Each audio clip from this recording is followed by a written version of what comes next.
Eric Kane's life was a patchwork of unpaid bills, evictions, and nights spent in his rusting car. At 42, he was a shadow of his dreams, resigned to the slow bleed of a life he couldn't salvage.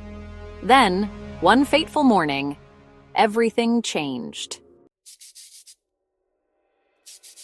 The scratch-off ticket was a last-ditch indulgence bought with the last $5 in his wallet. His hands trembled as he revealed the numbers. 3 symbols aligned perfectly. Jackpot. A chill ran through his body as he stared at the ticket, the reality sinking in. $50 million. In the weeks that followed, his life transformed. The calls from debt collectors ceased. He moved into a sprawling mansion on the outskirts of the city. His fridge, once a barren landscape, now brimmed with gourmet meals. But beneath the surface of this newfound luxury, something dark began to stir. Eric's dreams had always been dull, abstract scenes of his monotonous life. But the night he moved into the mansion, they took a sinister turn. He dreamt of a figure, a faceless man in a black suit, standing at the foot of his bed. The figure whispered, its voice low and guttural.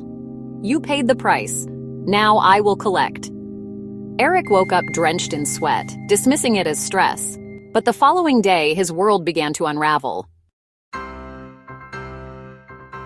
It started subtly. Eric's first lavish purchase, a luxury sports car, mysteriously veered off the road as he drove it home. The brakes failed, sending him into a ditch. He emerged unscathed, but shaken. Then came the strange occurrences in the mansion, shadows moving where no one stood, whispers echoing from the walls. His personal chef disappeared one morning without a trace. When the police searched the premises, they found nothing, except a stain on the marble kitchen floor that wouldn't wash away. Eric tried to escape, booking a week-long retreat in a secluded villa.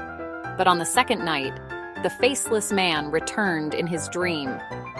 "You belong to me now," it said, the words seeping into Eric's soul like venom. Eric's new friends, socialites, models, and fellow millionaires, began dropping like flies.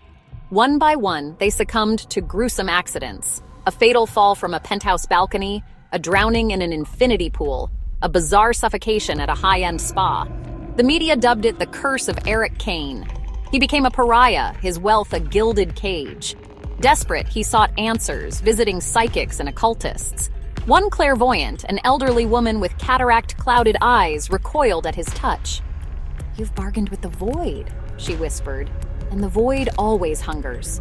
She warned him to burn the ticket, the source of his misfortune. But when Eric tried, the flames refused to consume it. The ticket remained pristine, the symbols mocking him. By the time Eric realized the truth, it was too late.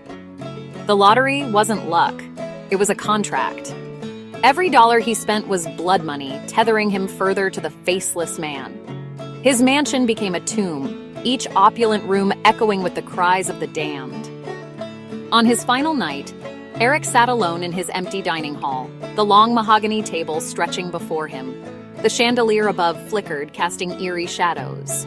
The faceless man appeared, more corporeal than ever. "Your wealth has run out," it rasped. "Now your soul will pay the balance." Eric screamed as the shadows engulfed him, his body writhing as his fortune disappeared into the void. By morning, the mansion stood vacant, its windows dark, its halls silent. The lottery ticket lay on the ground, unclaimed by the flames, waiting for its next victim.